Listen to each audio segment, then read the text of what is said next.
This is the hidden history of Japan, a dramatic transformation from the mystical Jomon era to the revolutionary Yayoi age. In recent years, new perspectives and discoveries have brought fresh attention to Japan's ancient history. Local legends, the Kojiki, the Nihon Shoki, and even old Japanese folktales may, in fact, preserve records of the massive shift from the Jomon era to the Yayoi period. More and more people are beginning to think so. This was not merely a change of time periods. A wave of major societal transformation swept through the world of the Jomon people, who had lived in harmony with nature. Conflicts arose. Foreign cultures arrived. This dramatic era of upheaval is often referred to as the Wakoku Tairan, the Great Civil War of Wam, and over a long time, it reshaped the Japanese archipelago. The stories of this age have been passed down in the form of mythology and folklore. In ancient times, the sea was a path that connected people. There were no borders. Maritime peoples traveled freely, exchanging culture, language, and beliefs. The Jomon people, living in harmony with nature, accepted the cultures of those who arrived from overseas with openness and flexibility. But eventually conflict arose. And in the midst of that, traces of lost tribes from distant lands were left behind in Japan, in words and in stories. Over time, borders were drawn, kings rose, populations grew, and material values began to spread. Many different peoples came to settle in the Japanese archipelago. Let us first focus on a city called Susa. It was the capital of the ancient Elamite kingdom in what is now Iran, and around the 12th century BCE, it had iron tools and engaged in trade with Mesopotamia. Could there be a connection between this Susa and the Japanese mythological figure Susanoo? Susanoo subdued Yamata no Orochi, a symbol of a great flood, and brought forth the iron sword. This myth may well preserve memories of flood control and early metallurgy. Another city worth noting is Haran, the homeland of Abraham mentioned in the Old Testament. It is believed to have existed in what is now the Republic of Armenia's Tavush province. Some scholars point out similarities between Haran and the Japanese mythological Takamagahara, the high plane of heaven. Some even suggest that the word Ama, heaven in Japanese, may be linked to the ancient Amur people, hinting at a connection between the heavenly deities of Japan and ancient nomadic tribes. Viewed from this perspective, the shadows of the lost tribes of Israel seem to stretch across the Japanese islands. The lost tribes of Israel and the 5 waves. First wave, 11th to 10th century BCE. This was the era when Moses led his people out of Egypt toward the land of Canaan. Some groups are believed to have broken away and traveled further east, eventually reaching the distant islands of Japan. Second wave, 722 BCE. The northern kingdom of Israel fell to the Assyrian Empire, causing the 10 tribes to scatter. Many fled eastward, journeying through Central Asia and along the Silk Road. Some crossed the seas, possibly arriving in the Japanese archipelago. Japanese myths and culture share many elements with the Bible. For instance, Prince Shotoku was born in a stable and was called Umayado no Oji, the Prince of the Stable. Haniwa clay figures unearthed in Ibaraki, Chiba, and other parts of Japan depict figures with wide-brimmed hats, high-bridged noses, and long beards. It is even said that over 3,000 Japanese words may have Hebrew origins. However, this is not just a theory of common ancestry between Japan and Israel. Rather, it is the story of assimilated Jews who respected Japanese culture and lived in harmony with nature. Third wave, 3rd century BCE, under orders from China's first emperor, Qin Shi Huang, a man named Shu Fu, Jofuku in Japanese, set sail in search of an eastern paradise. Those who came with him would go on to deeply influence Japan's agriculture, technology, and culture. This will be the main focus of this episode. Fourth wave, 4th century CE. During the reign of Emperor Ojin, a group believed to be of Jewish descent came from the Yuzuki no Kuni, a kingdom in Central Asia. They are considered ancestors of the Hada clan, who contributed greatly to the development of Japanese technology and culture. Fifth wave, The Nestorian Christians, declared heretics by the Roman Empire and later persecuted in Silla, Korea, fled to Japan. Protected by the Japanese imperial family, they later became the Soga clan, breathing new life into Japanese culture through Kofun tombs, Shinto shrine architecture, and Sarugaku, a precursor to Noh theater. During this time, from the 5th to 6th centuries, the Inbi clan rose to prominence. This priestly lineage presided over rituals and religious ceremonies, resonating spiritually with the biblical tribe of Levi. Based in regions such as Izumo and Awa, modern-day Tokushima, they played a vital role in supporting the imperial family's sacred rites. And now it is time to tell the story of the third wave, the grand journey of Shufu, who under orders from the first emperor of Qin, set sail toward the eastern horizon.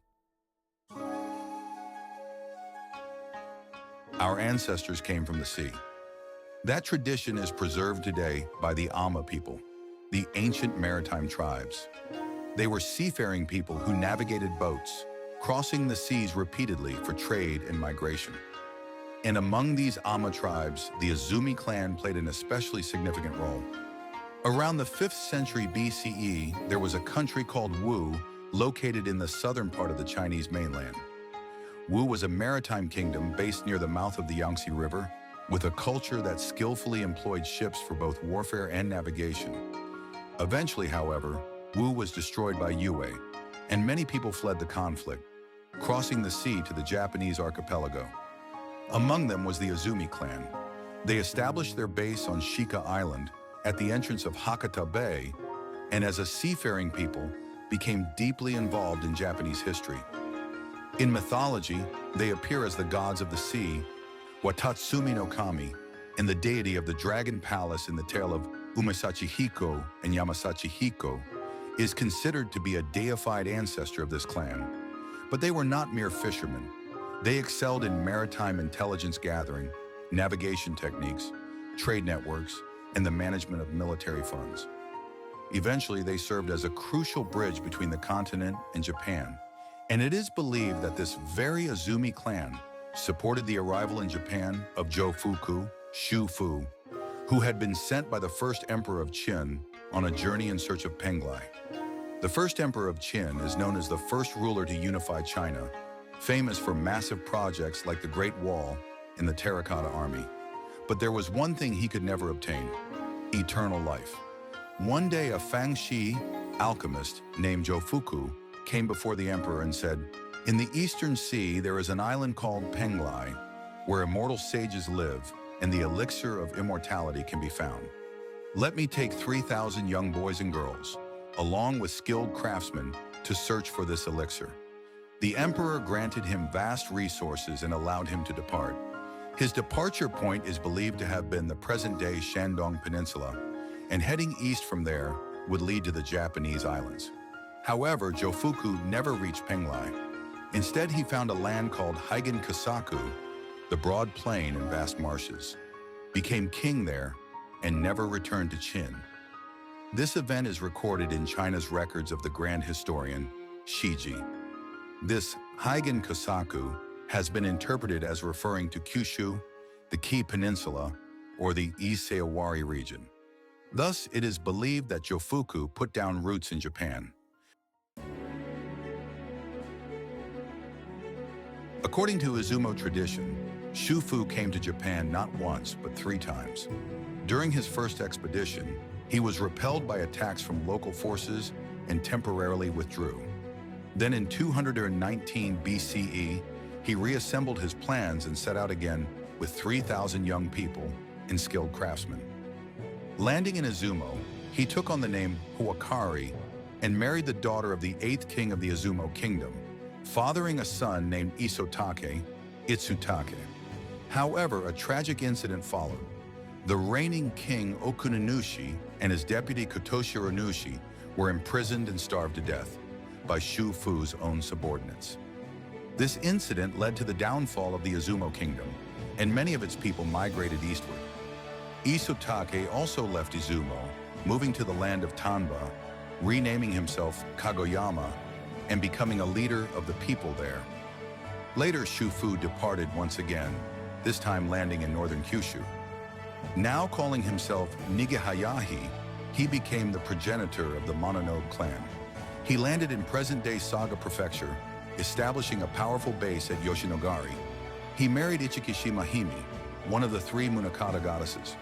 Their daughter Hoyahime married Kagoyama Isotake of Tanba, and their son Amano Murakumo later moved to the Yamato region and became its first great king.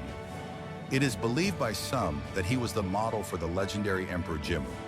Meanwhile, members of the Izumo tribe in Mishima, Osaka, led by Amma Hikata Kushi Hikata, also migrated to Yamato, where they joined forces with Amano Murakumo to establish the Yamato government. Shufu was not just a migrant from the continent. He is said to have brought to Japan advanced agricultural techniques, iron tools, medicinal herbs, and medical knowledge, and even astronomy and the principles of feng shui. In the regions where legends of Shufu remain, herbal medicine culture still thrives, and many shrines and sanctuaries dedicated to him can be found to this day. What's especially intriguing is that his arrival coincides with the explosive development of the Yayoi culture. Wet rice cultivation, metal tools, bronze mirrors, and symbolic patterns reminiscent of written language. All of these seem to have suddenly appeared and spread rapidly across the Japanese archipelago. Was this mere coincidence? There is another hypothesis. Shufu may not have simply been a sage seeking immortality, but rather the leader of people fleeing persecution by the Qin dynasty, perhaps even with a religious mission. Among those who came with him, it is even possible that there were descendants of ancient Israelites, specifically members of the Lost 10 tribes who were persecuted under Qin rule. This theory arises because elements of Shinto rituals and beliefs, as well as the structure and customs of Shinto shrines throughout Japan, show striking similarities to those of ancient Israel. Moreover, in the regions where Shufu is said to have landed, traces of ancient immigrant clans such as the Izumo, Mononobe, and Azumi can still be found. Additionally, in Japanese mythology, Ninigi no Mikoto, who performs the descent of the heavenly grandson, has a mother who is said to be a daughter of the sea god who came from across the ocean, suggesting a divine lineage from overseas rulers. In other words, Shufu's arrival may have been a monumental event that deeply influenced Japan's spiritual and civilizational foundations. Though these people did not leave their names on the grand stage of history, they may have been the true architects of the nation we now call Japan. A great turning point in the history of the Japanese archipelago came about 2,300 years ago, with the transition from the Jomon period to the Yayoi period. This was not merely the introduction of agriculture, it may have been a complete reset of civilization.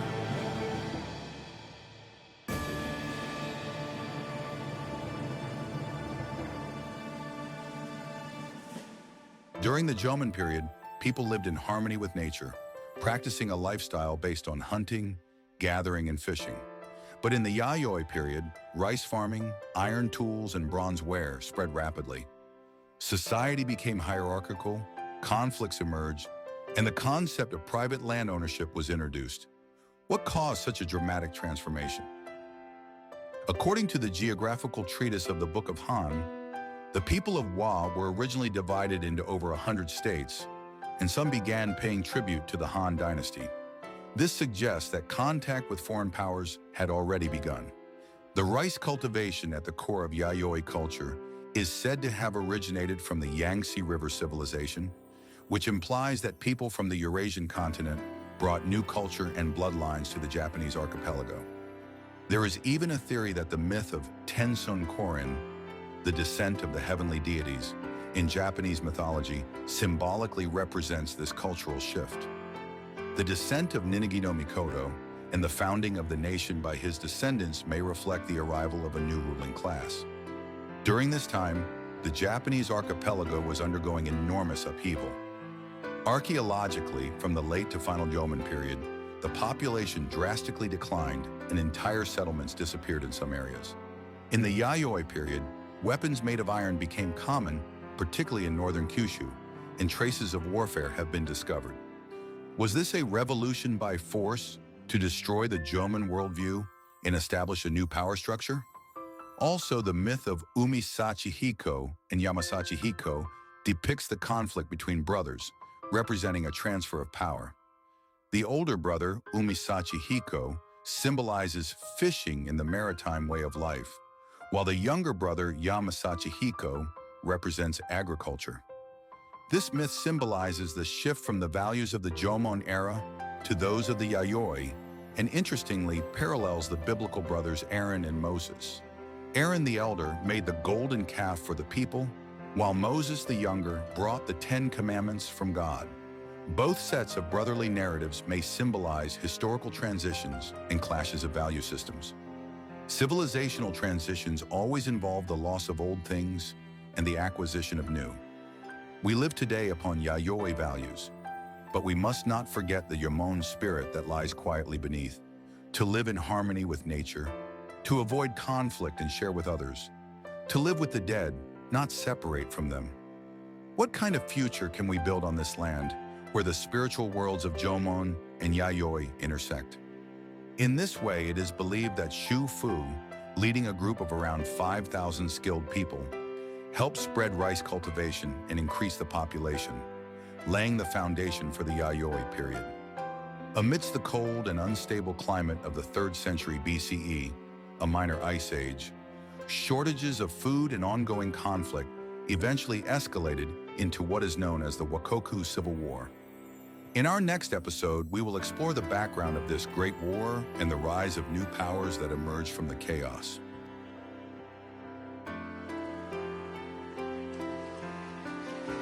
Thank you for joining us on this journey. If this story stirred something within you, we invite you to subscribe, share your thoughts, and walk with us as we continue to uncover hidden threads in the fabric of human history.